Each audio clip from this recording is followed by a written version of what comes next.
platform where we bring the finest speakers and leaders from across the country all the way to our city just for you. And we've got PG from Talented over here. My name is Suraj Salim and I'm the president of the Advertising Club of Madras and co-founder of Digitally Inspired. So before we begin, just a quick note. I hope you all have seen or probably got the shortlist of Maddie's 2025. If you have, how many of you have checked your shortlist? So raise your hands. Okay, great. If not, the link is on the members forum or it'll come by email to all of you. And the event is on 25th of July. So please block your tickets and it's happening at Feathers Hotel next month. So it'll be a great night to celebrate and watch winning work that's there. I'd like to call Uma, who's the Vice President and founder of Media News for You, to introduce me. Vice President of APAC. Yeah. Yes. So, good evening, and at last we have Aditiya, who escaped the glitch and made it a bit late, but better late than never. So, I have the task of introducing Aditya, but it is ridiculous to introduce PG Aditya because we all know, we are all here, the gathering says about it, but still it is a formality. Let me do it, please. So PG Aditya, the co-founder and chief creative officer at Talented and the creator of India's most awarded campaign ever, the Unfiltered History Tour, an undercover tour of the British Museum's disputed artifacts for the global agency Vice Media.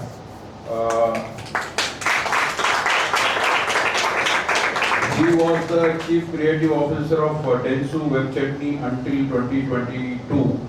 When the Dentsu's creative team was dismantled, suddenly the a team of youngsters came like the TV case victory, and all the old gods of the can owners suddenly turning and looking at who's this guy from Chutney, Sambar, and that was how the world got to know about Aditya and team actually, and subsequently they moved on to launch Talented, an employee-owned independent creative agency which he co-founded along with Gautam Reghunath, and the core team of is also part of the Unfiltered History Tour. They both have been together all along the journey. So continues.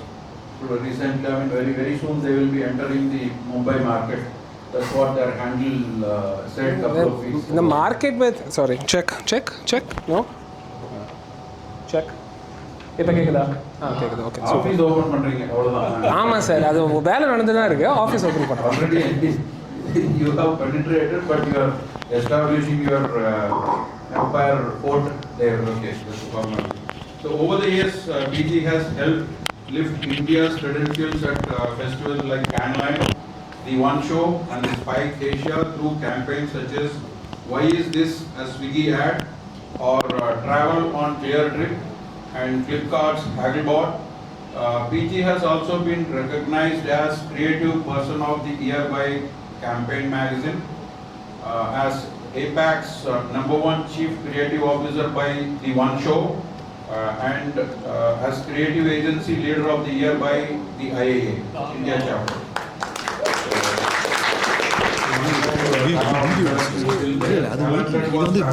Response to the advertising industry's doubt about its own future. We all should agree that its public handbook, financial structure, and internal policies are starting a new relationship between employers and employees, and of course the effects of these trickle down to best agency experience for their clients. No wonder why, apart from building brands like Britannia, Make My Trip, Danish, and Urban Company, Talented was also awarded the best place to work globally by Campaign Magazine 2 years in a row. And some of the recent campaigns that I looked at is Britannia Shapes the Nature was evident, and it is another award-winning one from Very recently, I liked their Tirukural fill in the blanks campaign, which is they wholeheartedly designed such campaigns for Tamil Nadu because of his attachment to the country TN. He keeps creating such kind of wonderful campaigns for Britannia. Milk Biggies, which is very closely rooted to Tamil Nadu people. Thanks for the 1 lakh worth of pack distribution at Murugan Temple, Thaipusam. I reached you, you spoke to Britannia and organized it. Over to you, PG Aditya. Okay. This is a different format. Giving it to Anbu, he will take it forward. Yeah. Hi guys, good evening. Seeing the turnout, it gives me great confidence that advertising is not dead in Chennai. So thank you so much for coming in huge numbers. Yeah, we have a slightly different format this time because I spoke to PG and said how can we make it interesting. So what you see on the screen is PG Aditya, his name and the company's name, Talented. So we've broken down each of those words to a particular word in marketing, advertising, digital marketing, media, whatever. And we give it to the audience. You can choose your alphabet and Aditya will answer whatever terminology you guys pick up. So that's the format because that makes it more interesting and more interactive. Yeah. So start off, can I start off? Yeah, I'll just say one. I am so sorry for being late. I am really sorry. I am so sorry. It was fully out of my control. I am terribly sorry. Is this your new campaign? Yeah, no, I wish it were a new campaign. I really was. I was really looking forward to this, and I got screwed over the whole day because I was at a registrar office. I just could not control it. I'm really sorry. So the P in among these three, I'm glad punctual is not there. It would have not been fair. But no, thanks so much. This feels great.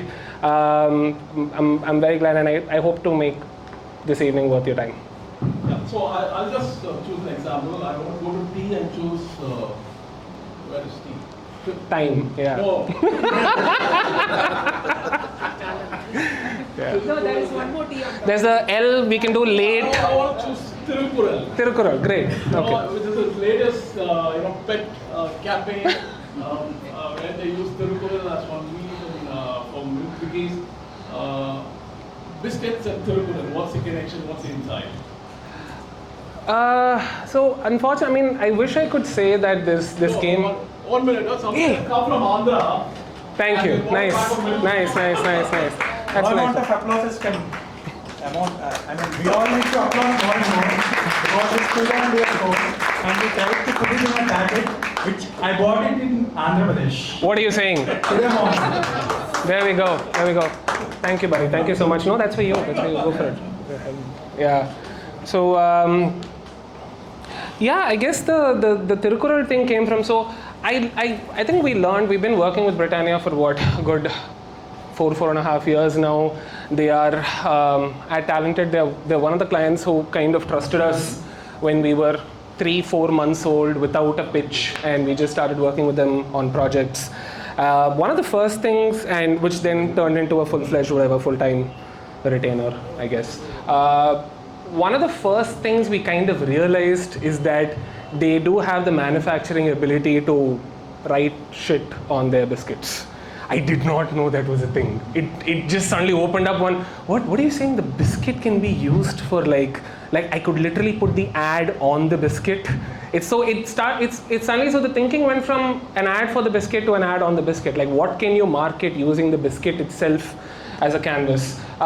So I think a lot of ideas have been kind of born out of just saying, how do you use it? Because if you think about it, I keep saying this, that I think Britannia is a food company, but it's a design company. It's actually a design company if you think about it, because the different shapes of the biscuit, the different formats of the biscuit. Should the cream come on top? Should the cream come in the middle? Should it be chocolate, which is bourbon, or chocolate vanilla jam, which is Jim Jam? Should it be a border like this, or should it be a waffle? It's a design company. Like, ultimately, if you think of the 50s, they are designing extremely fun, nutritious, tasty stuff, all of that.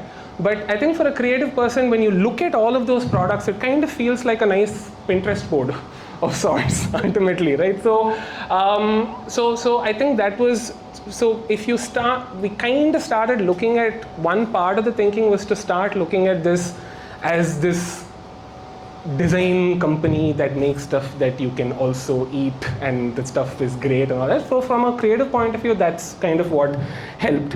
That thinking has led to campaigns like, so last year we did this campaign to honor this Paralympian called Avni Lekra.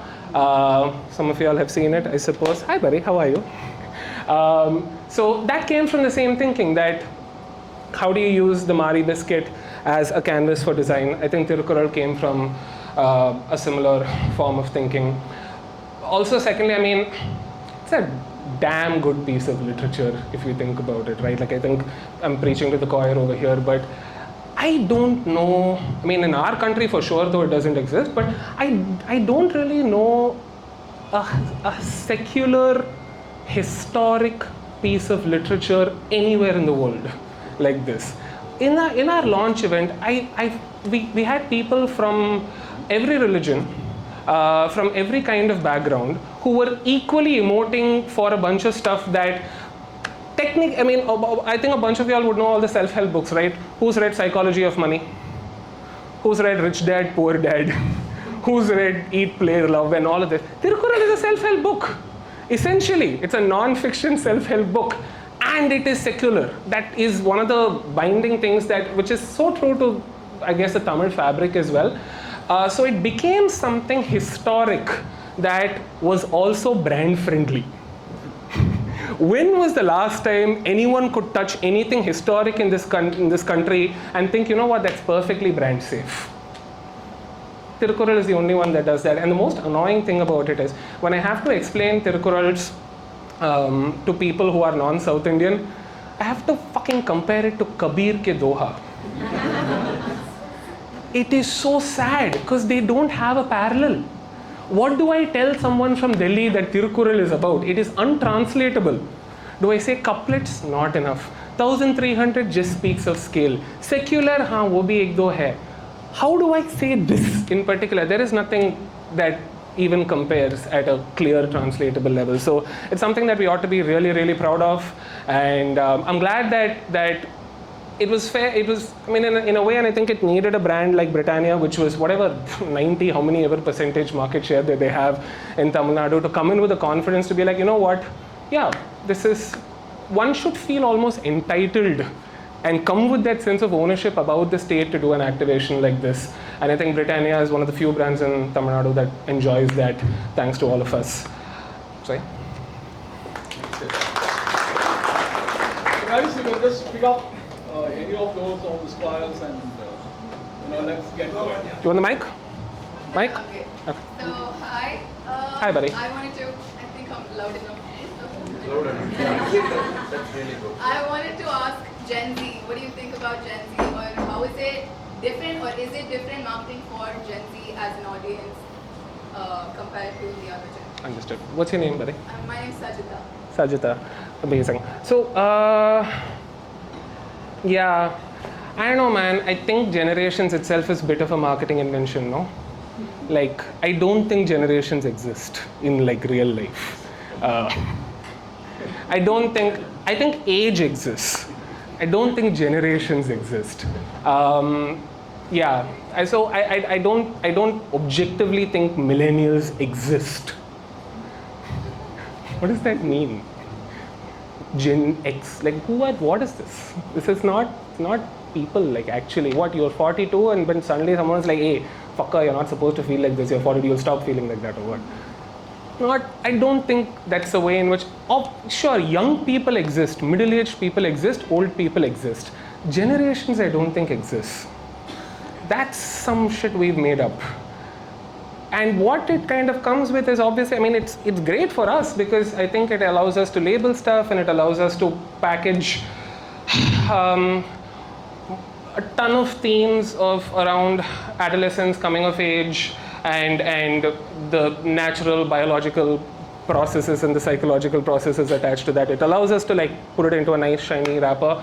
But I don't think generations as such is something we should obsess over, especially with the kind of labeling and how is this different from this, and our millennial? Because I'll tell you what, you cannot talk about generations holistically unless you talk about the class bias that you can. So when you say Gen Z is like this, no, you mean Gen Z in Poes Garden or South Bombay or Indranagar in Bangalore. That's who you mean. So it's ultimately, you're only talking about rich young kids when you talk about a particular cohort like that, to whatever else, right? But I can tell you some of the things that I empathize with about, which I kind of find fantastic about young people today, I guess. I think the fact that there is a certain like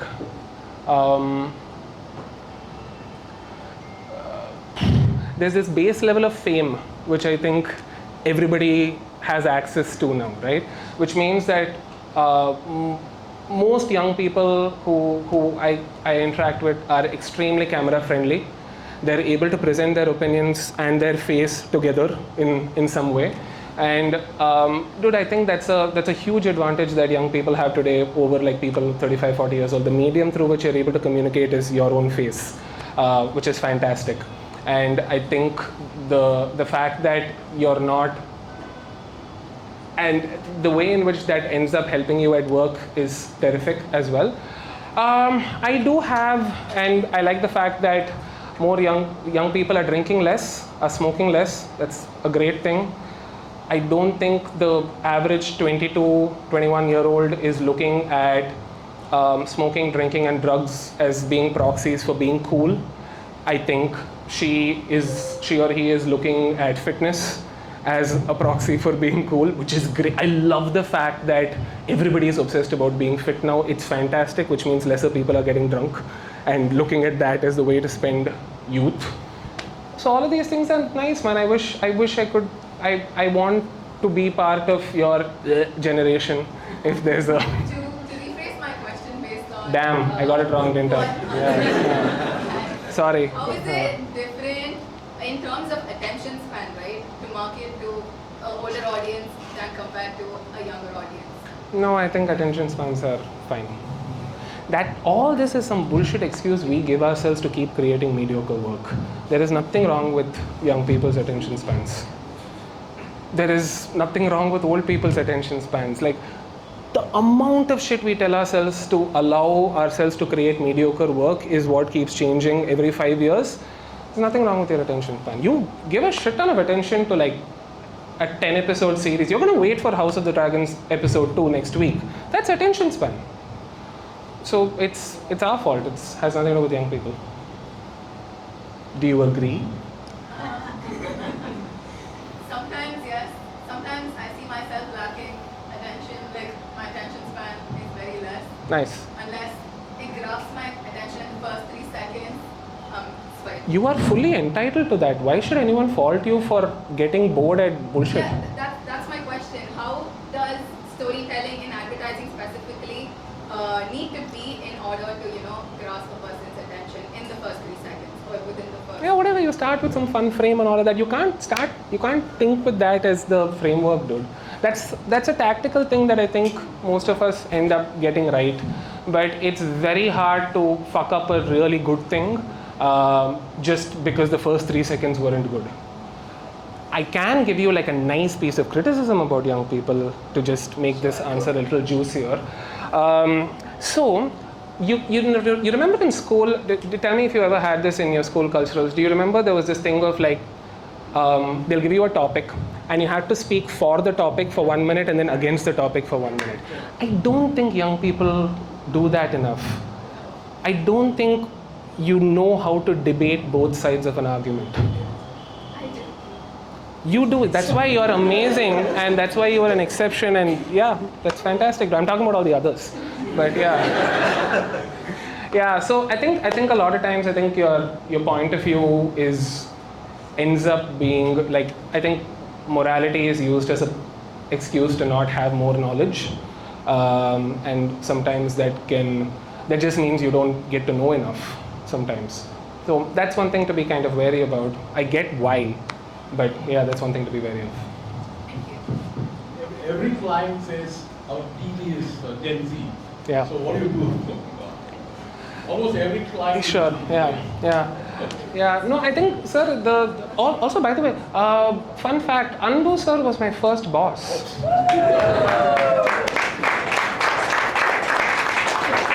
Can I tell the full story? No. Can I the actual story? Okay, fine, take it. Okay, so, yeah, I kind of feel like, I think if you think at it from a marketer's lens, it's important to talk to young people and generally keep yourself relevant, etc. All of that.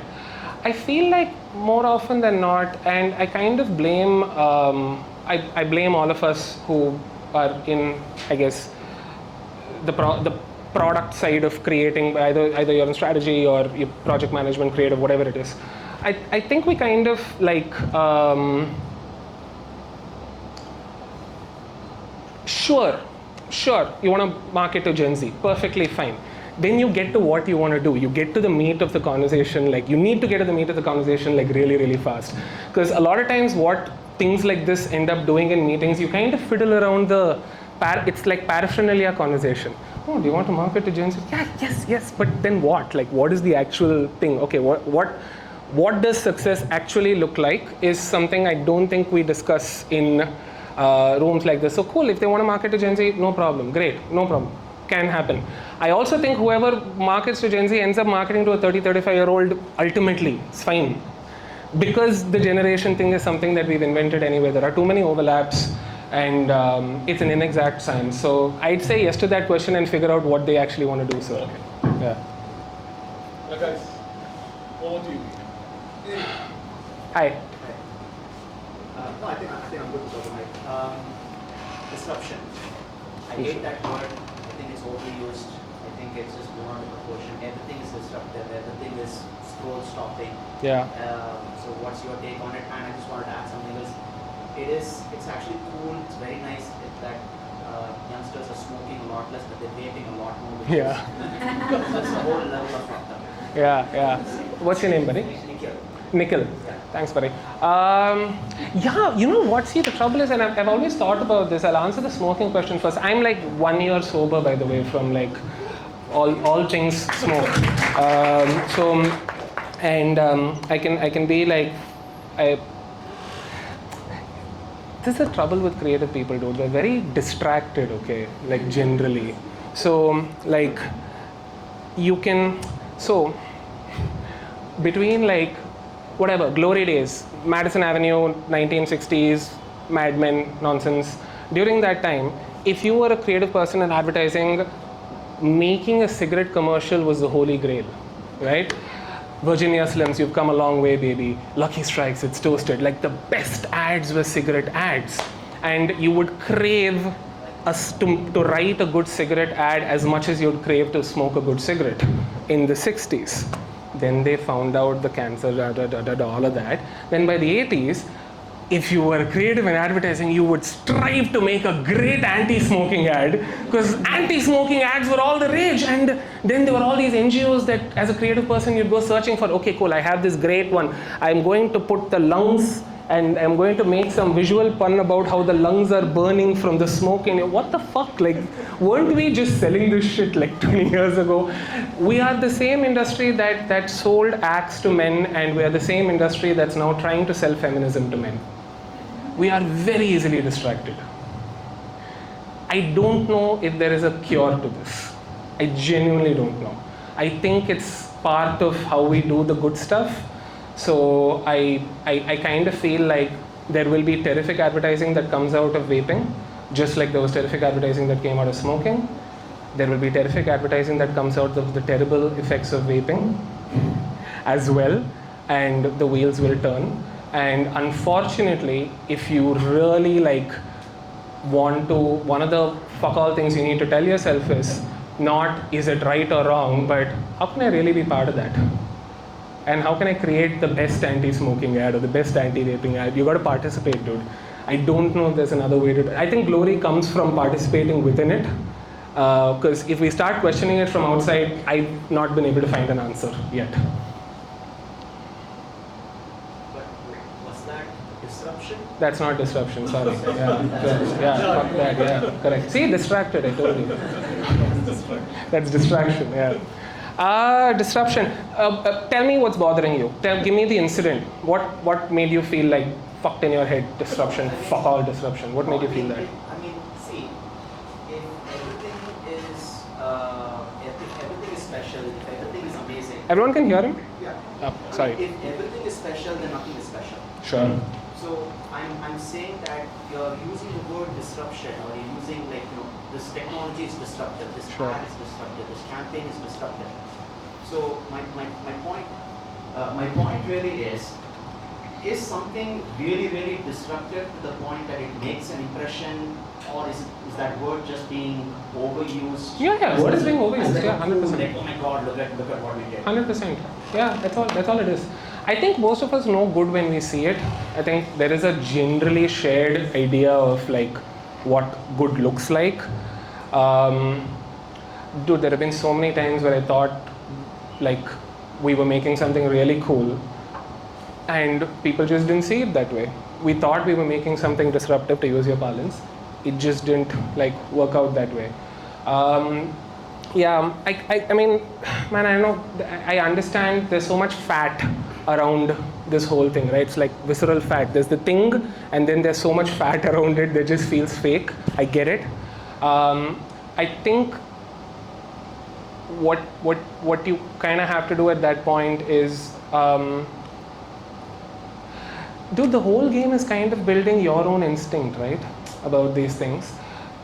There's this thing we tell each other at Talented sometimes, is that sometimes we will explain to each other and give feedback on why something doesn't work, and sometimes we'll just say that shit. And you have to believe the other person, because you have to believe the other person is also good, in a way. From what I've seen, people at the top of their game, they don't bother with the language. They don't bother with all of this. They do it, and they're like very, how do I say, they are embarrassingly transparent about when it does not meet their standards. So I understand there's a shit ton of noise, but I kind of feel like as you keep doing more and more work, dude, I'll tell you what, this is very true that in our line of work now, we are an overemployed industry. I genuinely believe this. I think there are too many people working in advertising. I think we would be much better off if there were fewer people in advertising, because then we'd just get to do better work. And charge more. 100%. Any great person who's young, starting out in their career, mid-level, etc., you know what they hate? They're like, fuck, I wish I could fire 50% of my agency right now. They're bringing me down. That's the problem. We have employed too many average people, and we have created this culture where average people get to like dictate what our industry is supposed to be. And I think the good people kind of need to take it back, and that's not going to look pretty, but the good people can't get distracted by the average person's lens through which we look at this. And the average person uses stuff like this, right? Like they'll use words. They will just talk and like whatever. Have you ever been in a meeting where like, yeah, you know what I'm talking about. I'm guessing you're nodding, so I'm guessing you know what I'm talking about. Okay, great. That's kind of what it's about. And it applies to disruption. It applies to a lot of the words over here. But they are weapons of the mediocre. Damn, that was harsh, no? Idea. How do you crack an idea? How do I crack an idea? What's your name, sir? Paul. Thank you, Paul. Okay. How do I crack an idea? I think. I mean, there is a. I'm in a very fortunate position most of the time where I listen to a 90% done version of something, and my job is just like, you know, make it, add that little garnish on top and like bring it to the 100%. I love it. Like that's the best part. When something comes to you and you know it's almost there, and then you can walk in and do the CCO thing of, yeah, now just it's like what Justin Timberlake does in Social Network, right? Remove the. Okay. Most of the times I just get to do that and it's great. Okay. But on like let's say on some occasion where like in case I'm fortunate enough where I start the train of thought, I don't know, it's one of those things where, you know, when you get I think as soon as something strikes me, there is this feeling of, this is a dumb, fucking, it's gonna sound so lame, but I do subscribe to this, thank you for coming to me idea. You could have chosen to come to any creative person in the world, but you chose me. I will treat you with care. I will give you budgets. I will find you the right brand. And I want to make that idea proud. I want to make it feel like, fuck man, I'm glad I came to you and not to that other person in that other shop. So I think you kind of have to externalize yourself from the thing, you know. You view the thing as a thing that you're supposed to take care of and like raise and whatever. And and hopefully if you do that often enough, you can develop some delusion, which will, which may or may not help you in the thing of the work. But yeah, sometimes. Can I tell you what I do when I don't crack an idea when I'm supposed to crack an idea? Okay, so this is what happens more often than thing, right? Like you're supposed to do your job and then you don't do your job and you feel like a piece of shit. At that point, what would be what I think more creative people don't do, I don't think we apologize enough to the people who we owe that thing to. I am a decent storyteller, I am a very good storyteller. If I don't crack something, there's like, oh man, I'm so fucking sorry, shit, I don't know why the fuck didn't it happen. And then more often than not, like the other person will forgive you. It's a very human thing to want to forgive other people if they ask for forgiveness. Y'all forgive me for showing up late, right? Yeah. So it's one of those. So I think if that done in decent measure has proven well so far, I guess. Hi Barry. Hi. I know your name. Dheeraj here. Hi Dheeraj.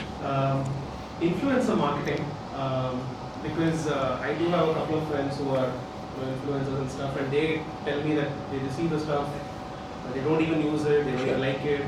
Sure. The brands keep stuffing me with things, and I think that will be extended even to celebrities and such as well when you give them stuff. But how do you handle or view influencer marketing? Like, do they actually influence? Because when someone reposted my company's story, Sure. I got a net total of 0 sales. Because that guy had like 500k followers. So I'm just curious to know how that thing works and what in your view it is. Yeah, dude. Yeah, it's very real. I've grown to love the whole creator economy now. I have, I think, and this I should absolutely not take credit for it. I was standing in the way of this in our own agency, but a bunch of my colleagues who are younger and have less baggage than I do about this showed me the way, showed me the light. I would say, dude, it's very real. And I think it's important to probably, I think, you know what, like there is this, I don't know man, I've been flirting with this idea that every time there is, someone was asking about disruption earlier, right? So there is disruption within mediums a lot, mediums of advertising. I think TV killed the radio star, was that the song? Video killed the radio star, right? So mediums disrupt different mediums. So oftentimes I think, and when that happens, obviously there's murder on the streets. Like there's everyone who believed in a different medium, who bet on a different medium, who don't get to do that and fucking hate influencer marketing because of it and blah, blah, blah. Which means that whoever is investing in influencer marketing, their treadmill is on 5x the incline that it's supposed to be, because suddenly I have enemies that I don't deserve. Why are all these old guys like not seeing this as something that should, you know, naturally happen, etc., etc.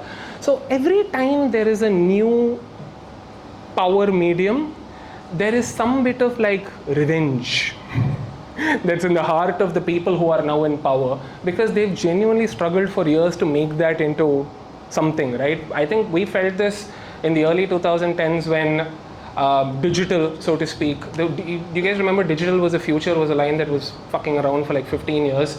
They still kept saying digital was the future. When it stopped being the future, it was the present. Everyone was spending money on it. It was still the future, right? So there is some bit of that, which means that in the influencer world, this thing of metrics is like extremely abused. And we've begun to measure pretty much more than we should, I guess. We are very unforgiving of influencer marketing. You would forgive TV like this. You would forgive print like this. You would not forgive influencer marketing because you've been taught to look at it in XYZ ways, and you've been sold that as a client because someone was desperate to get your attention because they had a bunch of people who were against what they were doing. So it's the ecosystem kind of self-sabotaging, dude. You were not supposed to expect this much bottom of the funnel stuff to come from creator in the first place. And I think as it scales, and which is clearly happening more than ever right now, I think we will end up having a more full funnel thinking around it, which is what it deserves because it's obviously pretty real. Yeah. Check. Hi, I'm Pradesh. Hi Pradesh, everything here? I know PG Aditiya from the school days. I've been a junior who's seen him do ads app where he's given a topic and he has to present an ad. He every time gets on stage and ensures that he gets the award for ads app, and it was really nice to see him win the cons. Thank you and Vartakal. And I primarily wanted to hear your thoughts on AI. AI is helping us do a lot of things that never used to be happening before, like ideas used to be shelved, but now we're able to pre-visualize things. Yeah. We're able to show what we are thinking, and we're able to show the impact that we want to create for brands. But simultaneously, it is also, like you said, ad agencies should be charging more. But now, what is AI going to do for intelligence? Like, what is it going to make intelligence work? Other பத்தி நீங்க என்ன நினைக்கிறீங்கன்னு கேட்கணும். Purida, I'll just grab a glass of water. Please come out. Thank you so much. Yeah. Just give me 1 second. Konjam dagam. Thank you. Okay, before I answer the AI question, are you guys having a good time? Should I shorten my responses? Would you all like a rapid fire version of this? Am I rambling too much? Give me feedback. We're good. We're good? Thank you. Okay. Preferably rambling to address more questions. Okay, done. Super. So I guess Pradesh, the short answer is I think all of us should like genuinely know more and like try stuff ourselves, especially folks in senior leadership. We got to get our bums on Claude and GPT and everything else and actually learn. I think the advertising and marketing press has not done a great job of asking us for our opinion about things before we learn them.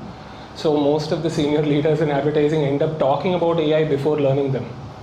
They're giving 3-paragraph answers. They can spend that time actually learning shit. But no, they'll go, oh, AI is the, I will use a metaphor to. I'm like, pata hai yaar, but like, let's learn.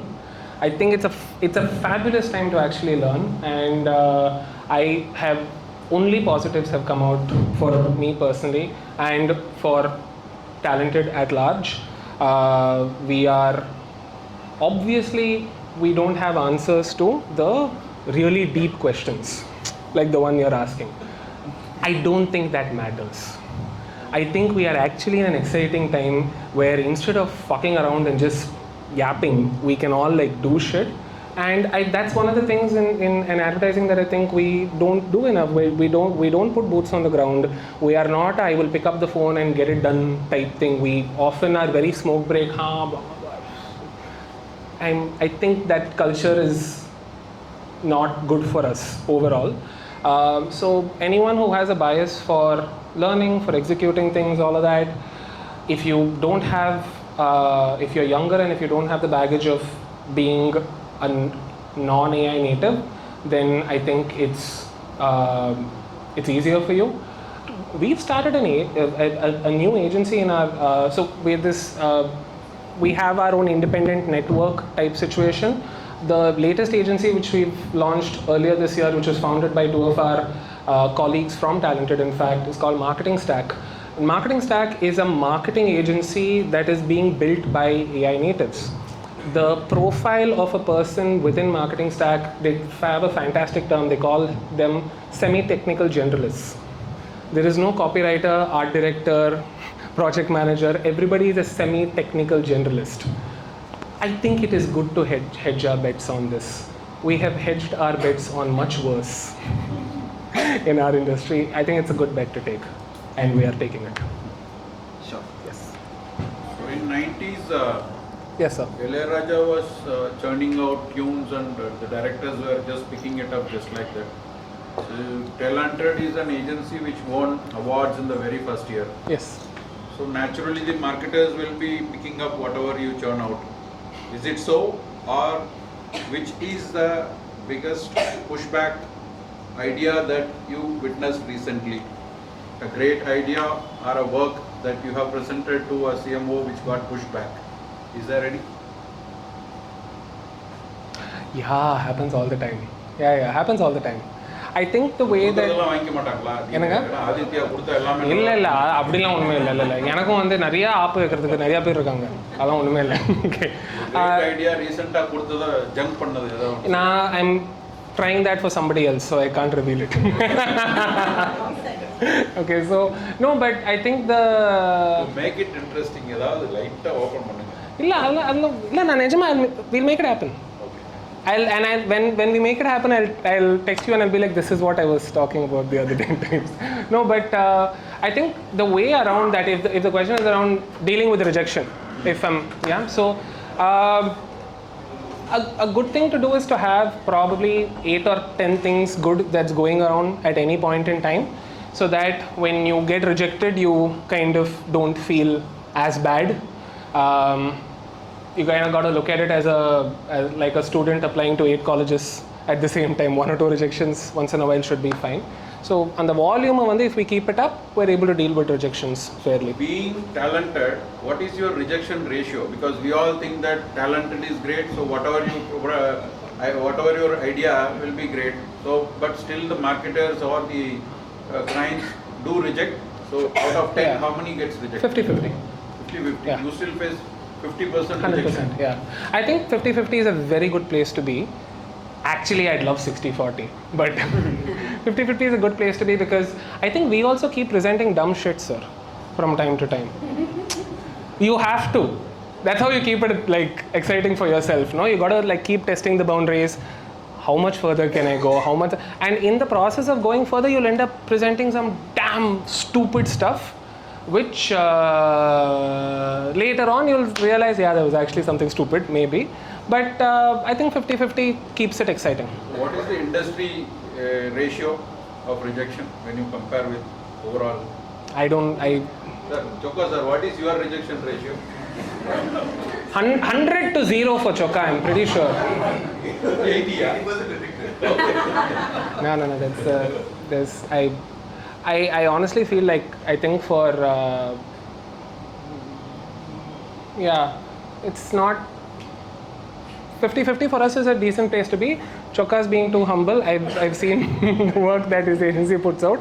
It's at least that, if not more. 80% rejected by partner.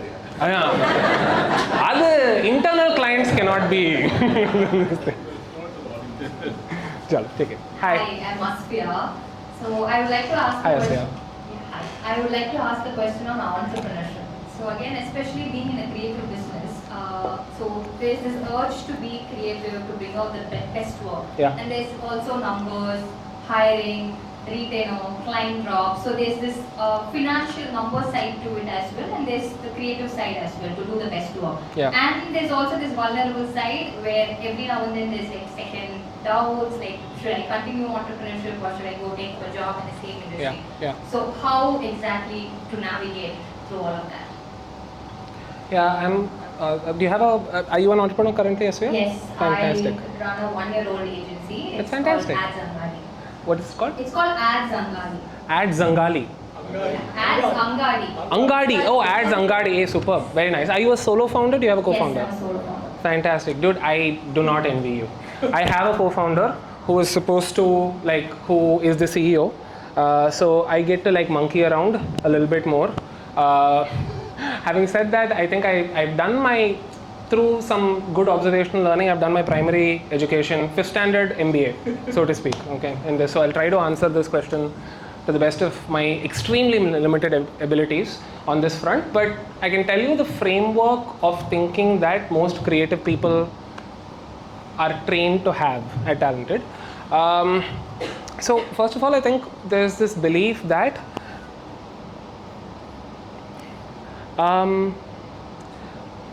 great creative work is the fastest shortcut to pricing ourselves higher.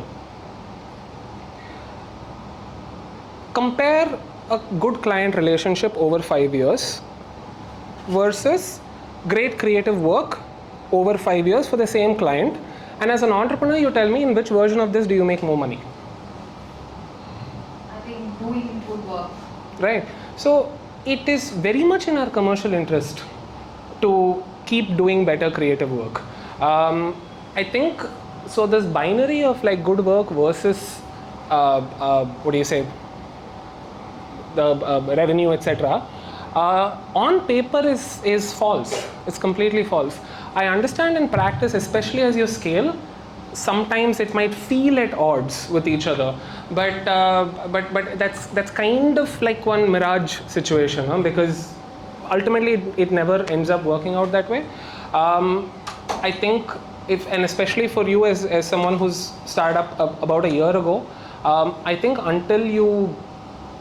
it is very much in your economic interest to keep looking at the good work as the moat. What we do suck at is, I think we're a very conservative industry when it comes to marketing ourselves. We do not know how to promote ourselves in the agency business. And therefore, we rely on extremely primitive ways of marketing ourselves, and our pricing comes from marketing the work that we do and the work both, right? So if you do good work, great. How do you let the world know about the fact that that work was you is equally important. Virat Kohli does this beautifully. India will win, I will also get the 100 type thing. And most of us believe that attribution is not important. We're like, yeah, I did that. How many people know that you did that? It's a great ad, it's out there, consumers love it. Does everyone in the marketing community know that that was your agency? I don't think we think that's important enough, and that's where we leave money on the table. And I kind of feel in some of the basics that Talented has maybe gotten right. I think we take this part very seriously. Every work that we think is good, that we put out, we have to make sure that attribution works back to us. That's kind of the way the flywheel goes around. Hi. Yes. Mike's there. Right there. To her. Yeah. I'm so sorry if you don't mind. There is this one, if you'd like to just, because you're running an agency, there is this talk that my co-founder and I gave at Cannes a couple of years ago, which was called Pricing Creativity. Okay, I'd encourage you to look that up. We've gone into a deep dive for 40 minutes, and he did most of the talking, which means it's actually good. Okay, sorry. So I'm Shruti. Hi, Shruti. Since you're being from Tamil Nadu, maybe it's not too controversial what I'm asking, hopefully. So since you're Some Hindi question this is. Yeah. Okay.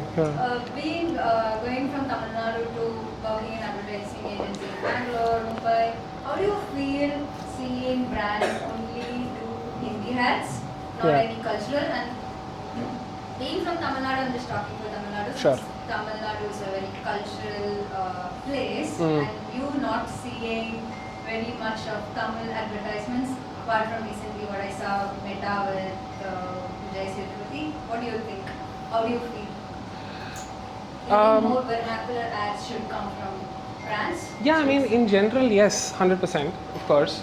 There have been, I've also like, yeah, I mean, I've had my share of whatever, what is it called, Hindi shaming and like, whatever, all of that. Yeah, it's happened. I'm a statistic when it comes to that. I think any of us who are in media and who move out from Chennai and move up north anywhere face our share of that, so I won't get into that. I do think that it does not, I think, help us, so thank you so much. Yeah, I kind of feel like the advertising culture here a little bit, especially celebrity culture when it comes to advertising, is very different, which I realized after I went to Bombay. Bachchan, who's the biggest actor in the country, Shah Rukh, blah, blah, all of them do ads. Here, you have to go to actor number 6, 7 or 8 to figure when the commercial permissions start. The top 5 to 6 actors still don't do commercials, right? So the rest of India's advertising culture is heavily borrowed from the fact that the biggest celebrities look at advertising as a way to maintain that connection. I think in Tamil Nadu that has never existed. Rajini and Kamal never did ads. Overall, Kamal just now started Bigg Boss. Before that also, this thing of I will come on your television screen and interact with you has never been an objective for them, which has meant that the entrepreneur from Delhi and Bombay have always been little confused on how to approach the market. Okay. Having said that, I think Tamil Nadu as a test market for Tamil Nadu is the test market for all big corporations. HUL pretty much tests all of their products in Tamil Nadu first. So the Tamil consumer is very much trusted. Okay, so our consumer culture is very much trusted. I don't think we have the infrastructure yet. We definitely don't have the media infrastructure in certain mediums. I think our outdoor media structure is very weak. Our celebrity culture in advertising overall is very weak. Objectively, these are true things. I don't think there's too much of a debate on this. And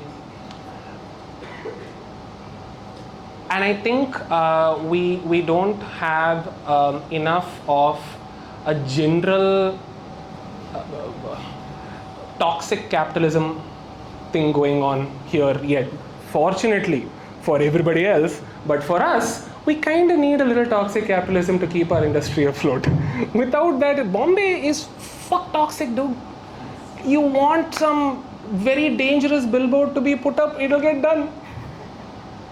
Okay, if you want some, and so there are lots of rules that are kind of broken to keep our industry in a great place. I think objectively it's a good thing that we don't break these rules over here, but what that means is we are slightly steeper climb when it comes to getting our way with things. Yeah, but I think but I honestly don't believe.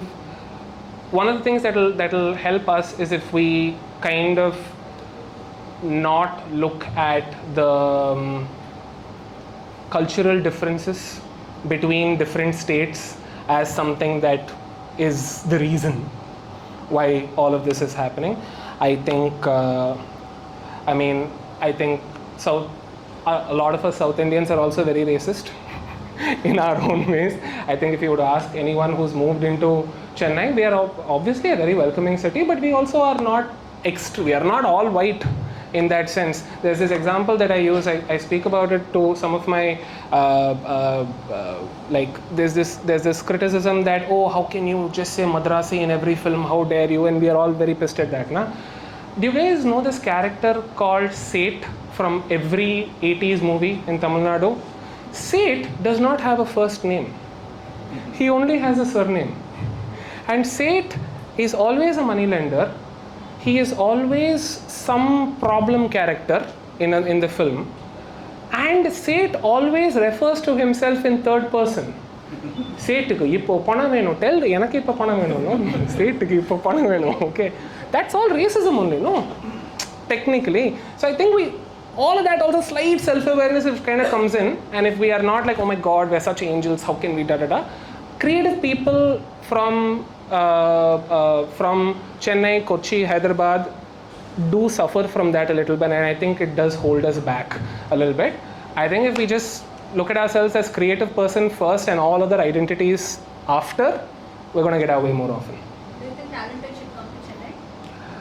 I think that, dude, this concept of a physical office is not, which we opened in Bombay because a bunch of people are from Bombay, but you can happily work out of, you can work at Talented and work remote first out of Chennai. You just need to come to our HQ in Bangalore once a quarter for a week. It's called IRL week, and all of us show up, and it's a kind of a fish market for a week. But you can work out of anywhere. You can work out of Port Blair. It's perfectly fine.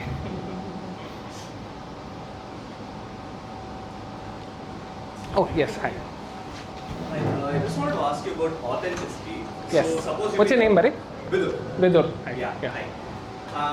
So for authenticity, suppose you've been working with a client for some time, Sure. and you kind of know that they like to hear certain things. Where do you draw the line between working for them and satisfying your own creative spirit in a way? Sure. Yeah, dude, I don't believe in authenticity at all, actually. I think you should learn to be fake. You should absolutely master the art of pretending. It is such a good skill. If you can pretend well enough, you get what you want. Why would you not want to learn that skill?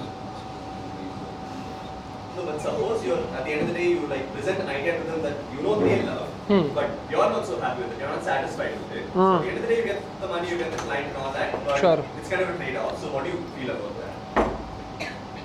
I need to make sure at that point in time there are 3 other ideas that I'm like super excited about, and so I can live with this type. In case, I get what you're saying, and I think, I mean, you'll have to think about it case to case. But no, man, I think it's fair to be an unreasonable baby and cry a little bit if that's what you want to do. I just feel like you need to own the consequences of that also. I feel like this is a little bit of cool. You are an unreasonable. Let's play this out, okay? I'm horrible client.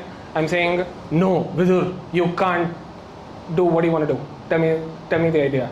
You want to make someone jump from some building. You cannot make the person jump from building to building. You can cry and you'll make me whatever. Then I won't like you. And then I might call someone from your agency and be like, dude, can you not have Vidur work on my brand, etc., etc. Then you need to speak back to me or whoever is in your agency and be like, yeah, I know I did that, but here's why I did it. You know what? I'm going to own the consequences of this. If this means us losing the account, I'll go and talk to the client again. Or fine, let's lose the account. I will work doubly hard to make sure that we win the next 3 pitches. Whatever it is, you got to own the consequences of that, right? I don't think we do that well enough where we just are like, okay, if this is the chess move, 1, 1, 1, 1, which is what entrepreneurs get to do. Because entrepreneurs just have that slight vantage point of my circus, my monkey, they don't suffer from this dichotomy in their head as much because they're like, okay, if this happens, then I'll do this, then this, then this, then this. They're able to play that out a whole lot more. Are you an entrepreneur or are you an employee at this point? You're working at an agency. So I think a good, fantastic, sir. Okay. So I think you need to speak to him maybe later on about no, I'm just in terms of how empowered you actually can be when things don't go according to plan and how much you can own the consequences. And then we can break free from the authenticity pretense situation, because then now the dichotomy is, are you going to own the problem or not? It makes it a little easier, or a different kind of hard. Hi, sir. Regarding the positioning. Yes, your name, sir? Vijay Kumar. I am Vijay. Hi, Vijay. Regarding the positioning of Philippines. Yeah. See the Flipkart ad of recent one, just positioned in milk cookies, not largest selling biscuit brand of Italian of good day. Why? And it's not in the premium category. Yeah. Okay. It's almost the third or fourth category of the Italian portfolio. Yeah. Yeah. Any reason? No, I think Milk Bikis is it has Tamil Nadu is its biggest market overall. Good Day is also huge in Tamil Nadu, but Milk Bikis in particular, it's almost a monopoly when it comes to the biscuit category here. I think the emotional resonance between Tamil people and Milk Bikis is much higher than Good Day overall.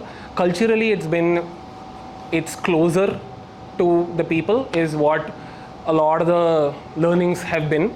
And I think when it came to which brand should therefore stand a little bit more, go more in this cultural zone within Tamil people, Milk Bikis came out as a clear winner for that. Yeah. I have a question. Hi, Batul. So Batul, Anbu and I, we all worked together like 18 years ago, same agency that he hired me in. Law and Canon. Yes. Okay, I have a question. Like every agency has their own team culture. Like it's very distinctive one from another. Yes. I would just want to know how is Talented's team culture as such. Gotcha. Yes. I said this. I said this somewhere before that I think Talented is generally not a good place for freshers at all because it's not a good place to learn. It's a fuck all place to learn. I think it's a great place to do. So the ideal kind of profile of anyone who wants to work at Talented is someone who's been in a couple of agencies, maybe a couple of in-house roles in brands. There are dissatisfied people on both sides, dissatisfied about different things on both sides, and they're bursting with a lot of ideas. They've tried a bunch of things. They have like 15 things that they want to do right now, and they're just not able to do it. So you come to Talented and you puke, and you just puke, and you get everything out a little bit. That's, I guess, the motivation that strike rate has, that energy really works over here, because it is a I don't think I would get hired. I mean, very modestly, I don't think I'd get hired here if I were junior copywriter right now, because I think so many of us have grown up in one place where I think so many of us are just used to being the good ones, surrounded by some average ones and getting the limelight from time to time. It's kind of been, at least some of my experience. In this place, dude, I'm not envious at all, where you're just good, the other person's also good, the other person's also good. It's a little scary to function in that environment, which can feel a little overwhelming, and that's one of the things that I get to hear. I think but the good thing that what kind of happens over the first 3 to 6 months, I guess, is there is this I mean, it's a very safe place to be vulnerable as creative people, I guess.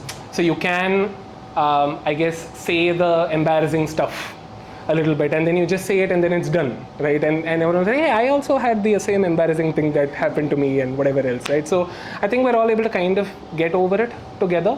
I'd like to think there is some sense of shared mission. There's a huge love for our industry.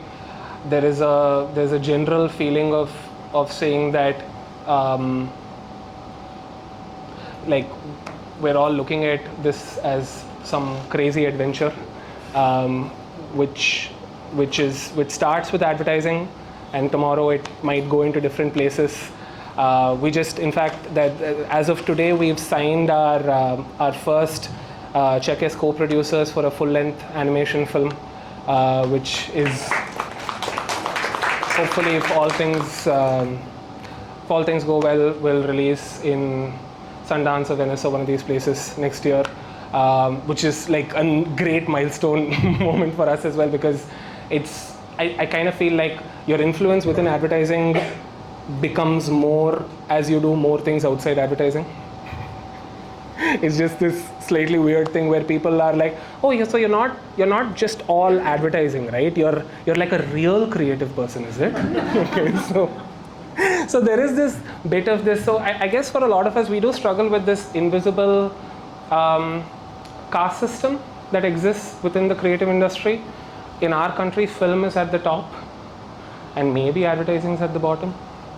Maybe music's at the top, but advertising still is somewhere near the bottom. When you go to a shoot with a celebrity, technically you're a creative person, the celebrity is a creative person. Why is there such disrespect and some crazy hierarchy between you and the celebrity? So those things are real. We feel these things, I guess, as people in our line of work, and I think so that. But the one thing which we kind of try to not. I remember telling this to someone in an interview recently, where he was like, they were like, okay, cool. I think the question was, what do you expect from your boss, mentor, etc. And I think his answer was, I think he had been working with someone who would not really explain why something didn't work. So he was like, no, I'm good to take feedback, but you have to tell me. You can't just tell me something doesn't work. And I think our response to that was, yeah, but you can if the other person's actually good. Like, good people can't keep explaining to each other why they're giving feedback. You just have to trust those instincts, I guess, a little bit. So yeah, we kind of, your inner monologue as a creative person, if it's clear, because I think a lot of us have some muck, right? Like in our own heads. Why am I doing this? Should I be doing something different? What if I could, like, you got to get over all of that muck so that when you come in, you can just start working.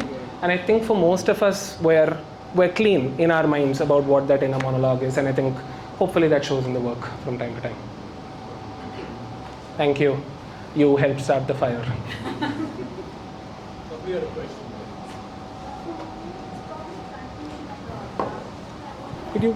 Is there a mic next to you? Or you can come to the front. Sit on. It's about talent. So what Your name, ma'am? Pavitra. Hi, Pavitra. So I'm like 3 months in. I'm just 2 months into advertising. So Okay. basically, I want to know what is talent in advertising. So if everybody is AI generalist, everybody can write copy, has judgment of okay, this is what works. Then everybody is also headed to become a direction, like towards creative direction. Speaking to the mic. Towards creative direction, right? So what is talent in advertising? What does your boss actually want from you? What does your boss actually want from you? It's a great question. That is a fantastic question, Pavitra. That is an excellent question. I don't know how to answer that.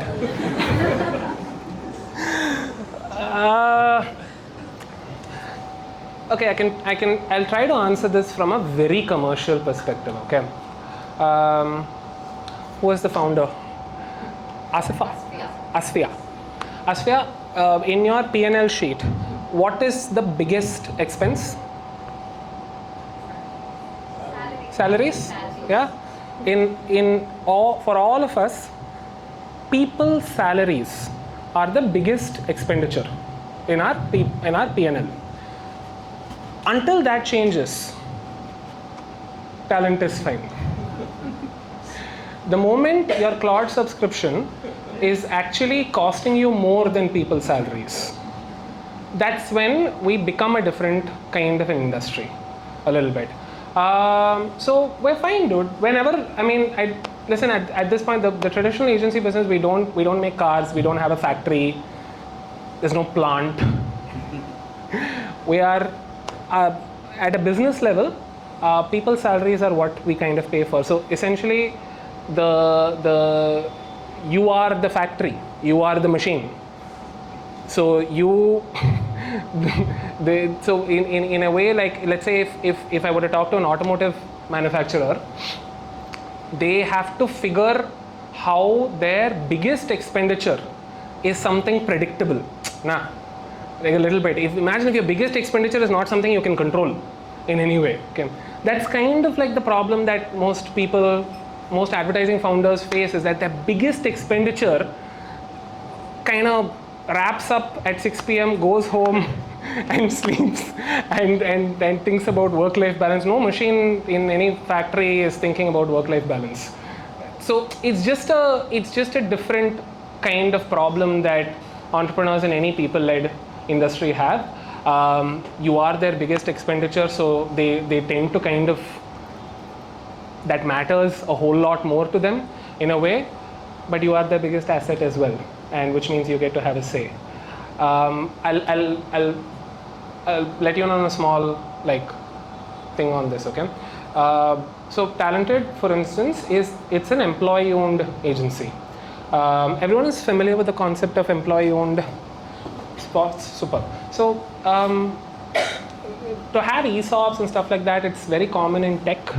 Any Silicon Valley company, any Bangalore, Gurgaon, Chennai, Hyderabad startup will have ESOPs. Advertising agencies, for some reason, most of us have not considered that financial model, which seems bizarre because we keep complaining about people leaving. You know, it's a great way to make people not leave, to assure them of fantastic financial futures, which is what the tech industry did really well by saying, hey, listen, take a small pay cut here, invest it in stocks, and then boom, 5 years, 10 years down the line, mad money, life-changing money. We've never been able to promise that. My joke is, I think the reason why most legacy agencies are named after the founders is because they are the ones who take home all the money. We're named after everyone who works here because everyone gets to take home a share of the pie. So I think you need to have, I think financial skin in the game will solve for a ton of the existentialism and the general doubts that people have. We can throw money at this problem, we actually can. And if we tell ourselves what happens if we throw money at the problem, then the only way you can throw money at the problem is if you make the money to throw. So then you have to ask yourself, okay, how do I make the money? That brings us back to the work being the fastest way to make the money. And therefore we have absolutely, it is the only sustainable way to grow. There is no other sustainable way to grow. Extremely roundabout answer for a very existential question, but thank you for that. That made me think for a minute. What is employee-owned and talented? How exactly does it work? Sure. Dude, I mean, we have ESOPs, dude, about 30% of the company. But that means you're going to promise them a sale on the future of their shares? Yeah, it was kind of a big, as far as I know, the biggest buyback for an independent in India. We did our first buyback last year. And so if you had anyone who had invested since day one, they were able to, they had an option to take home hard cash at a 4.5x premium. I don't think, I mean, we're barely 5-10% into doing the kind of things we want, so I don't see a sale happening anytime soon. But yeah, it works pretty much exactly like how ESOPs work in tech. Yeah.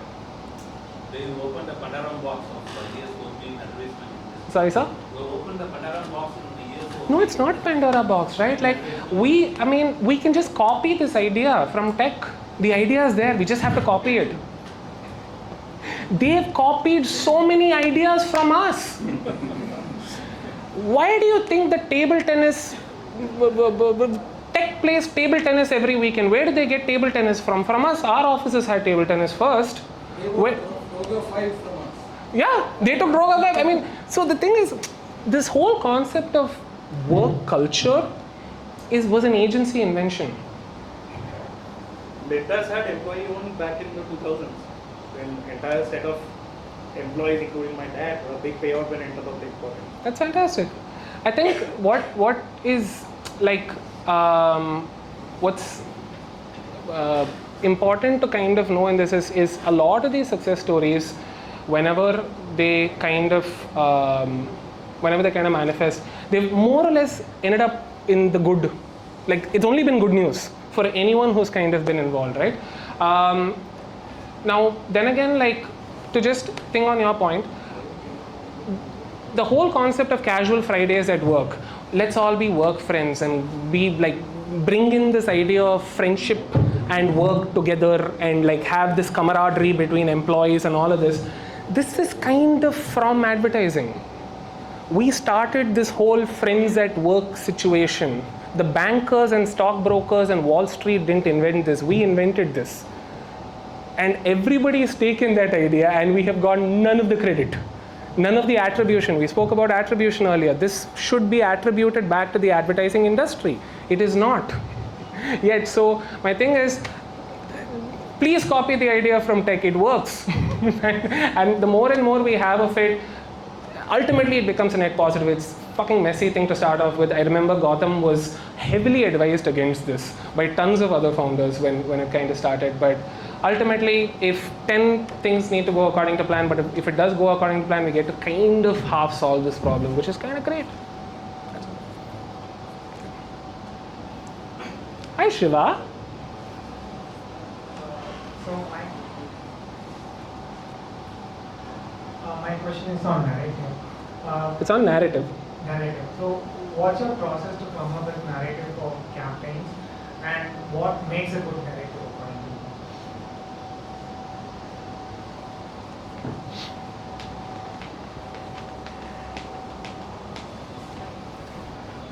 I'll think about this too. It's a great question. I don't have an answer yet. I'll come back to this, I promise. When you're good at something, never do it for free.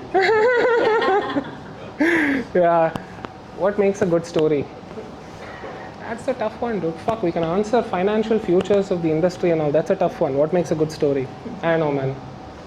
I mostly just ask other people. You like it? And if they was like, yeah, I'm huge validation seeker. If you have a good idea, never keep it to yourself. Ask someone else, they'll kind of tell you, yeah, it's great. And if I have 5 people rejecting it, it's probably not a good idea. I genuinely don't know if there's another answer to that. Maybe there is, yeah. How do you pick these folks? How do I what? How do you pick these 5? Somebody, bro. It can be anybody. It's actually anybody. I don't think there's too much of a speed dial on that one. But it does come from one general insecure place. I don't think I can keep like ideas to myself, because as I was saying earlier, right, oh, this beautiful idea has chosen me, I have to do some. So I have this very like, let me talk about it type thing with other people. So I tend to blabber, and if they like it, then cool, I'll build on it. If not, it's probably nothing. You're not worried about it leaking and going to somebody else, some other agency, some people? Oh my God. So I have a jealousy sheet, okay. In front of my desk at home, I have a jealousy sheet. So dude, I fucking hate it when other people do good work. Are you crazy? It's the worst thing that can happen to me is if I see other people do good work. I hate it. And I lie that I don't hate it all the time. And I wish I could be more of a statesman about it and be like, well done, yes, infinite pie, abundance mentality. No, I fucking hate it. There is this, oh, why am I not doing all the good work just by myself type mentality that's there. So what I felt is every time that there have been so many, Choka's piece on the PCM campaign, mad, I was so jealous. That day I went to office and I was an ass, dude. I was just talking to everyone like, nothing, we do nothing. What have we done? Nothing. Have you seen this campaign? How cool it is. Ghanta, zero. Yuck, we should all pack up and go home. That's because I realize I get in that mode because I don't have data. I'm in one very all or nothing, this is called cognitive distortion. I spoke to my therapist about this. So I have this jealousy sheet now, okay? So it's Talented's names on it, and then there are the names of everybody who I love, and then I put down all the good work that they have, and I put down the good work that I think, so there's I wish I had done it, and I'm glad I did it, type stuff, okay? And I just use that sheet as a data point. Does data tell me that I have to really be anxious now, or am I doing okay? Okay. So if I'm doing okay, then it's great. But if I feel like, so this, oh my God, it'll leak and shit like that, no? It happens when I actually get into this very insecure place a little bit. But if not, more or less, it's okay, I guess.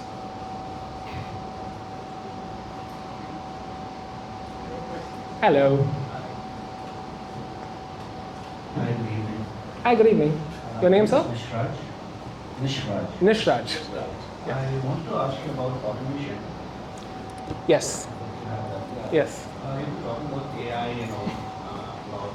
So I just wanted to understand what do you think in the future? See, for example, there are a lot of people now who are sort of taking the idea of running the agency all by themselves. Sir, I don't think your mic is on. Yeah, it's on. Perfect, yeah. Okay, they are taking the idea of running the agency all by themselves. Yeah. So, for example, you are talented. Yeah. You have all the people over there. You take all their skills. Yes. You grow. Yes. And you run your agency. Do you think that's a possibility? Yeah, I think 100%. I mean, again, I think we're kind of like the restaurant business, Nishraj. You're going to have every version of us exist. You are going to have the idli at 5 rupees. You are going to have the idli sold at 5,000 rupees by calling it lentil cake, rice cake, lentil cake, whatever. You're going to have the 5-star experience. You're going to have the thela experience outside. I think it's important that every version of our industry exists because we are a 120-year-old industry. We're not new. We're a damn old, we're a very old industry, and every version of us must exist, including the version where one person feels that they can automate, and good luck to them, they have to figure it out. I think like, and the version of, maybe the kind of, maybe I'm spewing bullshit when it comes to a lot of the things that I've said today, and it is true that a lot of the things that I said today will not scale and will not work for the realities of let's say your market and your clients and the way that you want to treat your teams and la la la. And it is absolutely important that we remain heterogeneous as an industry. I think the death of us will be, look what's, I mean, that's what's happening in social media, right? Consolidate, and then you just have like 2 or 3 versions of something and your choice is like super limited. That's kind of what we shouldn't have. So I think generally every kind of agency ought to exist and it will have its own commercial realities, and you'll be able to make X amount of money on whatever. For instance, London. I was for the first time. I was in London for a couple of months ago, and I'm primarily an English copywriter. I did not write in Hindi until a while ago. So London became this Bible of like, oh my God, everybody speaks English here, and all the writing is great. Everything is like at least 7 on 10. I found nothing which was 3 on 10, which was fantastic. I'm not used to that, right? In India, we're not used to that. So I was talking to my founder who spends half his time in London. I was like, damn man, should we like think of starting up over here? And he's like, dude, the margins here are like 10%. The margins in a market like London are just that. So the more developed the market, the lesser we tend to make on the dollar. So I guess different versions of that ought to exist, I guess. So yeah.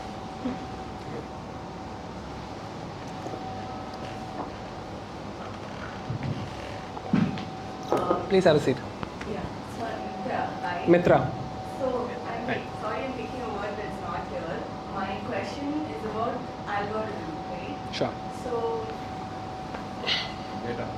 I feel like all of these platforms, right, Instagram, YouTube, they used to be sort of an entertainment platform. Right now, I feel like from a consumer perspective, it's become an ads machine. Sure. I go everywhere. I open my Instagram, Yeah. everybody's trying to sell me something. Correct. Whether it's stories, wherever I go, Yeah. whatever, they send me something. Earlier, it used to be, I'm reading an article and something pops up, an ad pops up, and I'm like, ayo, why am I seeing this? But right now, my entertainment platform is again an ads machine. It's always pushing something. Yeah. So this is from a consumer perspective.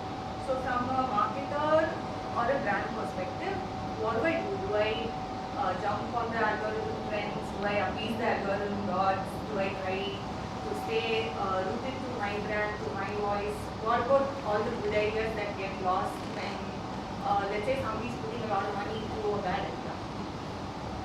Let's say somebody's putting a lot of money into A it. lot of money pushing a bad idea.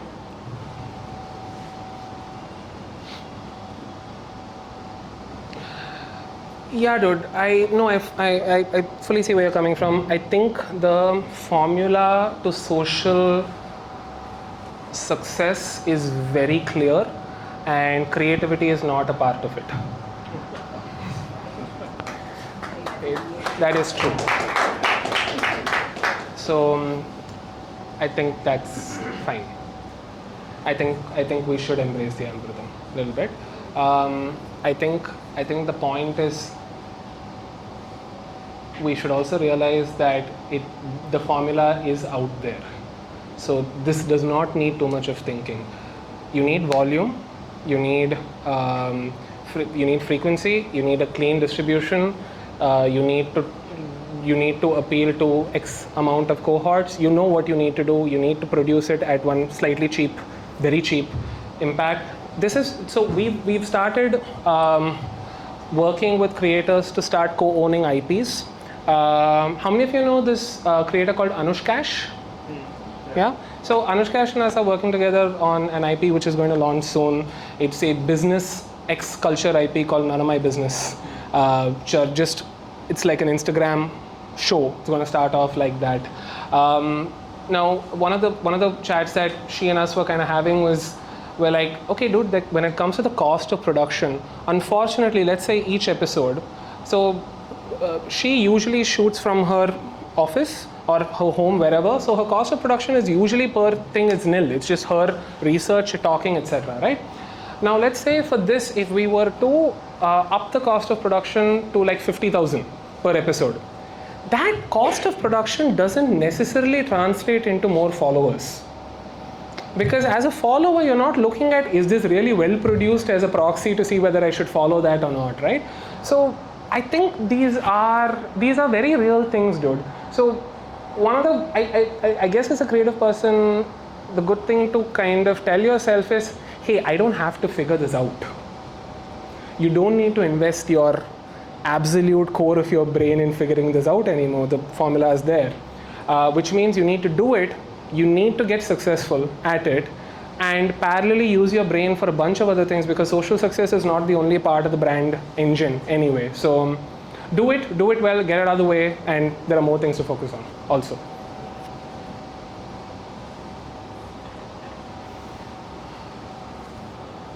Any more questions?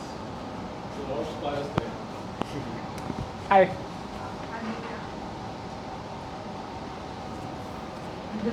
Hi, Divya. Where do you draw the line between the data needing to be When I get annoyed. Yeah. That's actually when I draw the line. Where do you draw the line? When I get annoyed.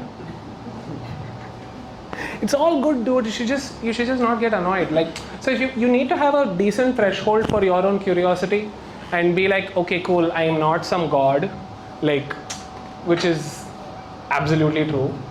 And I'm not a nobody as well, which is also absolutely true. Those two things you can tell yourself. Approach it from a general objective lens as much as possible. Try to develop good instinct. That's ultimately where it all comes down to. And if you are getting annoyed too much by any part of it, it is equally possible to get annoyed by people yapping on about craft. 3 weeks they'll take. Oh yes, I am just this kerning, I have this typography, I have a long lunch and think about what font I want. That's also annoying. Again, shit or get off the pot, right? So I think the annoying part of it works in the extremely creative version of our industry. Have you guys heard of this? I mean, the 100% artist is also a pain in the ass. They are a pain in the ass. They are impossible to work with. And I think one of the things that I've had to like kind of adjust to is, as we're doing more and more things outside advertising, let's say if we've invested in whatever, like I was saying before, in our first film, and we're working with people who are creators, and we're working with folks who are creative people outside advertising, right?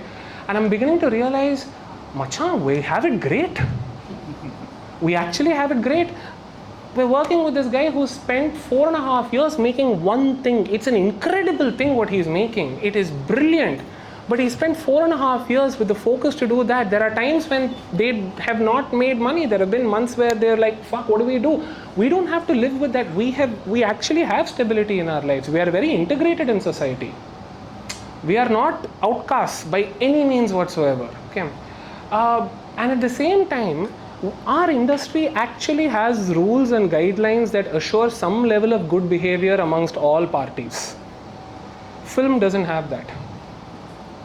You can speak to someone and we've been like hearing, I mean, the project that started, that got signed off now, we've been listening to film scripts, etc. for a year, trying to figure how we can kind of get into this, right? Dude, it's perfectly, I mean, which was astonishing to me. It's perfectly fine to talk to someone for months and get them to do different versions of some narration, blah, blah, blah, and then just be like, yeah, man, sorry, it doesn't work for us. Like, what? What the fuck? If that was in advertising, they'd get some stinker mail. There'd be 4 people. You'd ask your account manager to be like, how could they do this to me? And there's nothing. There's no protection whatsoever. So the annoying parts can happen on both sides a little bit. So yeah, which is why we just got to keep that objectivity intact, I guess. Lots of self-love and a little bit of self-hate.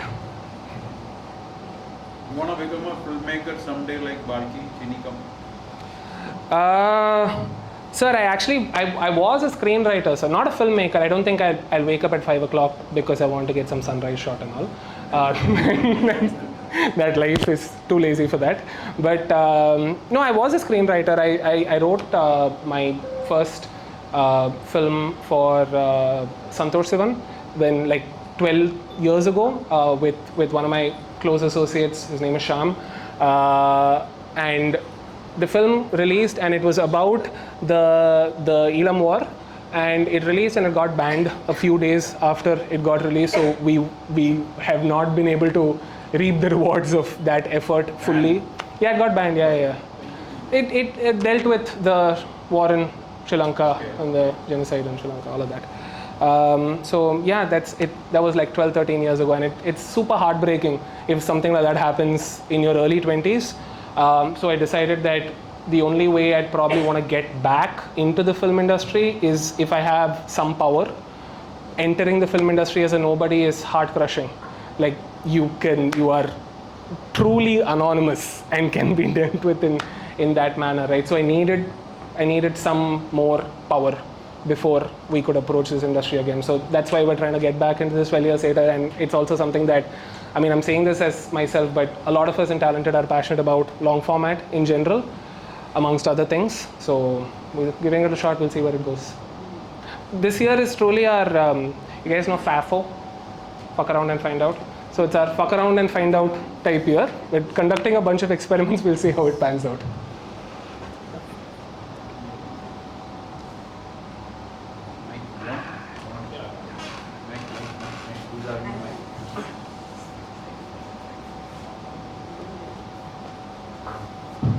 Just wanted to touch upon client-agency relationships. Yes, sir. Yeah. So how do you manage some tough relationships?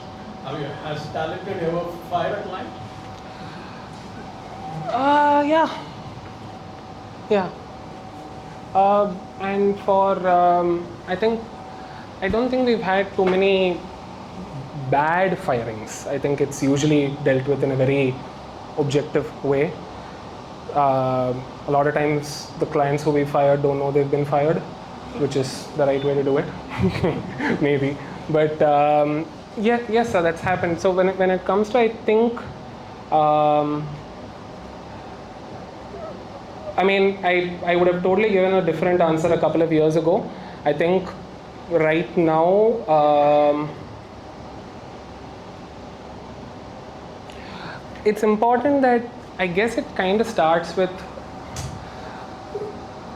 most of the time, I guess when bad clients, tough clients, have some sort of baggage from their exes, like there is somebody else they're projecting their, bias to. So in their minds, it's agencies are X and therefore I must deal with them like this. That comes from somewhere else. That has probably nothing to do with you. So, which is why the marketing ourselves part is important, because they more or less don't know what they're buying. So, I guess for us, 50-60% of the job is done if the client absolutely knows why they've come to us. And we are very unshy about what it's like to work with us. the good parts and sometimes the tough parts, etc. I think the formula of saying, okay, cool, we're a bunch of people who really love what we do, and because we love what we do, you are going to reap the benefits of that. So if you make us love what we do less, it's against your self-interest, because unmotivated agency people are the ones who produce bad work in the first place. So yeah, and I think we just let them in on what the formula is, and more often than not, that's worked in our favor, sir. And if it has not, then I think there is a option to politely exit if the situation presents itself. Do you charge for a pitch? Do you endorse the concept of agencies demanding a pay per pitch? Yeah, have to. We have to. It's been a mandate for everyone who's worked with us so far. There have been like 1 or 2 occasions where it's not, like we've said okay without it, but those are like super special circumstances. I think yes, agencies should absolutely continue charging for pitches. Production houses should absolutely charge for treatment notes. And if you are working in an agency, you need to make that happen for whoever your production partners are. Come again. Production houses should absolutely charge for treatment notes as well. Like directors end up spending chumma, some 30 slides will come our way saying, I'll treat the film this way, this will be the lighting, this will be the camera, and all of that is unpaid. I think once we fix our part of it, we have to pass that down to production houses so that we don't just chumma ask for treatment notes from people without charging them. The same what applies to us as pitch fees applies to them as well sometimes. Yeah. Anybody wants to take the last question? Yeah, we take the last question. Running short of time. Hi. Hello, what's your name? My name is Shridhar. Shridhar. Yeah. I have a question on experimentation, right? So when you're working with a client for like years together, how do you still keep creating room to do new experiments, try new ideas, and like pitch that as well? And not at a large scale, not like a big campaign, but even when you're doing just regular social media stuff. I want to answer this in a similar question to who had the question. Who did I give the ESOP's answer to? It was to Asifa, and then there was somebody else who I gave the ESOP answer to as well. Okay, to you, and I think there was one more, but got it. To you, Gayatri, right? Pavitra, sorry, yes. Dude, so, I mean, okay, so I'll do 35,000 feet zoom out answer to this one, okay? How many of y'all are employees at your agency? Great, okay. How acutely aware are you of the commercial reality of your agencies? Most of the hands are still not going up. Why the people who work in agencies, we don't care about how well our agencies are doing bottom line. We don't care how much money the agency is actually making. Those things should start mattering to us. And once that starts mattering to you, only then will this ESOP nonsense and all of that even come into place. So all of that is not coming to us on some fucking like random thing, right? Do you actually care for your agency to be profitable? And if we have this thing about creativity and profit goes, all of that muck will screw this up. Okay. But if you do care for the commercial reality of your agency, then a lot of these questions start answering themselves. For instance, it doesn't matter how long you've had the client. Is experimenting going to make the agency more money or less money? Is how you need to start looking at it, right? And what is the and if you and your let's say your business head have that conversation, that's a fucking great conversation for a creative person to have. A little bit. So yeah, I mean I guess your employer is the most important brand that your agency has. Everybody else kind of comes second, and if we're able to look at it through that lens, these and a bunch of other problems kind of answer themselves. How to market ourselves Do you think entries to awards is a way to marketing yourself? It's one of the ways, sir. I think the thing is, most of the time, like when it comes to seeing ourselves in the news, right? Most agencies end up being in the news when they put out work, when they win clients, or when they win awards. These are the more or less the three things, right? We need to figure out more, and awards are a PR proxy. They are nothing else. They are absolutely nothing else. If you are able to figure out 10 other ways to do PR for your agency, awards is one of those things, and you can take a very objective call on whether you should or should not do awards. Do I have enough PR this year? Great, let's not do awards. Do I need more PR? Great, let's do awards.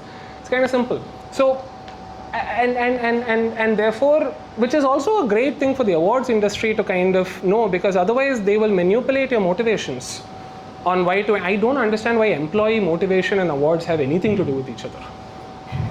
A little bit, but that does sometimes become the reason why agencies end up being asked to apply as well.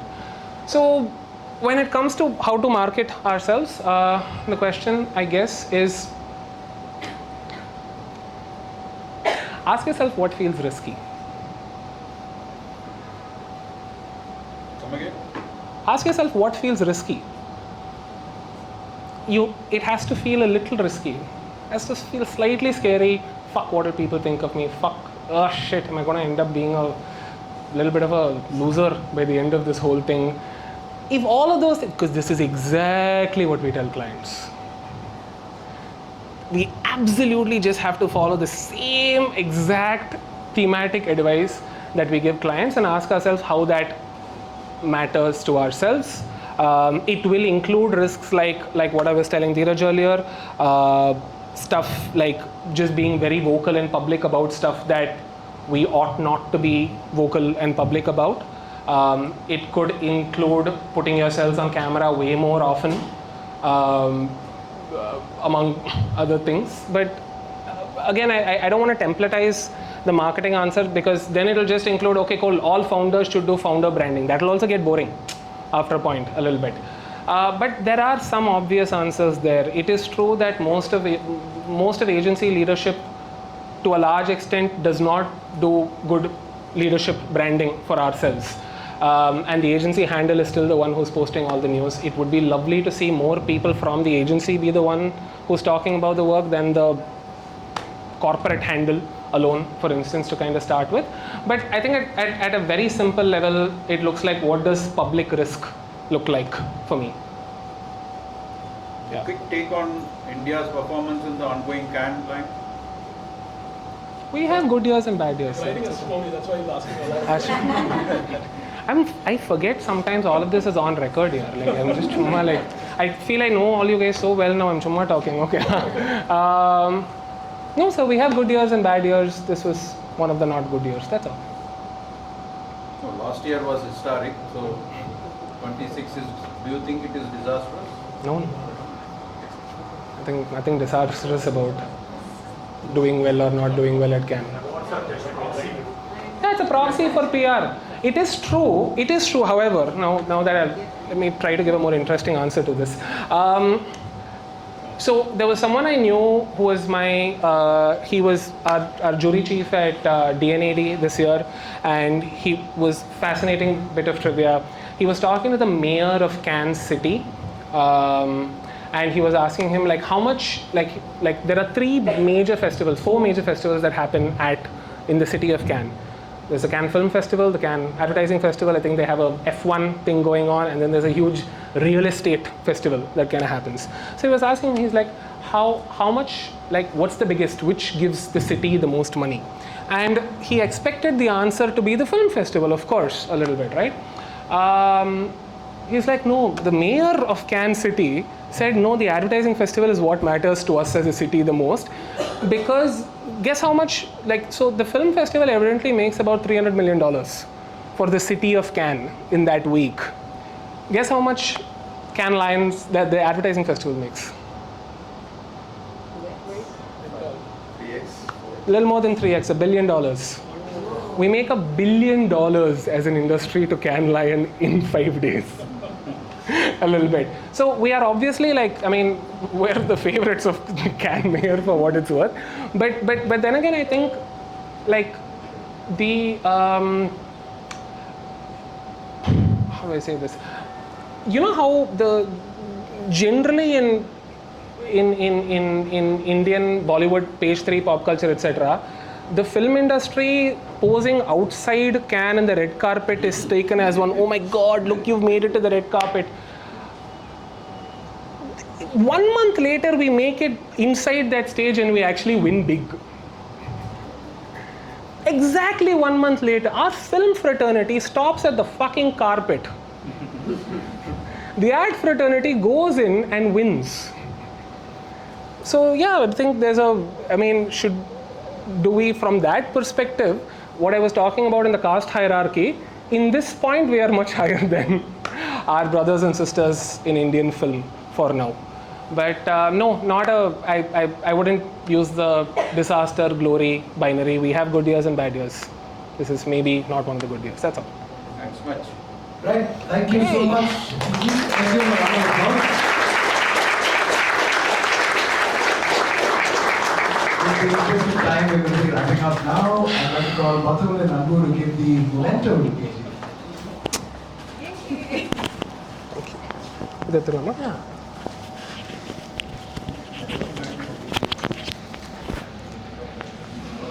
Thank you, sir.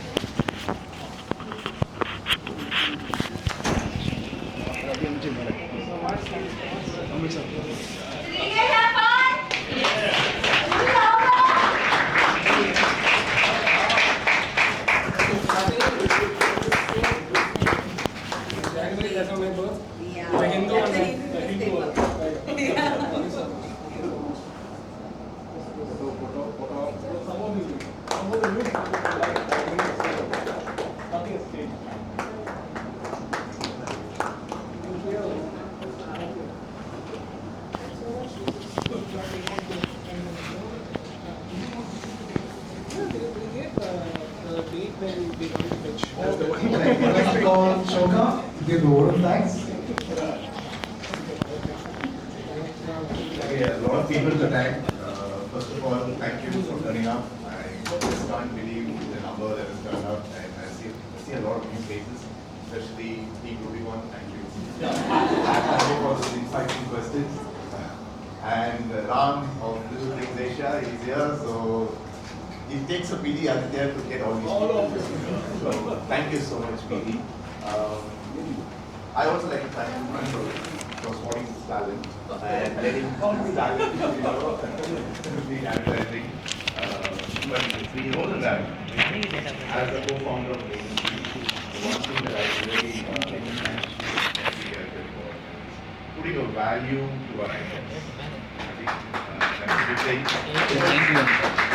The legacy agencies stop putting a value to their items. And it is not the value fact.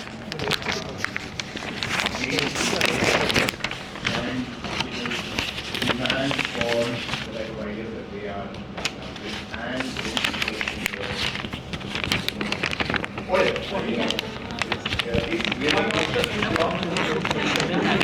it's really good for the agencies so that it's not a good thing.